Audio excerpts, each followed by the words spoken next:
Hi! Kamusta tanan? Ang ngalan ko si Adrian. Mastoryahanay naman kita parte sa pahamot. Ini nga pahamot nga luya ko istorya sa inyo subong tawag siya Vetiver Extreme for Men. Iya ni siya ni Girlane. Panglalaki ni siya, pero kung luyag mo siya suksukon, bahala ka pag gusto ka. Te, ano ni siya konsimutan. Bali nagstoryahanin na ta sing una party sang vetiver, di bala? Vetiver gadyang masimutan mo sa Pinas kinatawag na siya nga kuskus o konmora.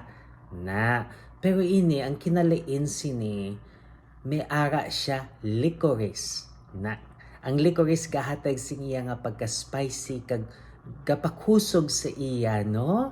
Kag ang mga taga-Iceland, mahilig gid sila sing licorice, baw manamian gid sila sang ini nga pahamot. Te, ano ang iya nga mga nota? For the top, we have tarragon, artemisia, licorice, lemon, kag bergamot. Te, may mga citrus siya, kag may tarragon siya. Ang tarragon, hilamon man na siya, no? Kag angay sila duha sing licorice mag-inupdanay. For the mid, we have incense, pepper, kag nutmeg. Ari na ang pagkakahangya. No? Kay may pepper siya, kag gingaan siya incense. Kag for the base, we have vetiver, cedar, kag tonka bean.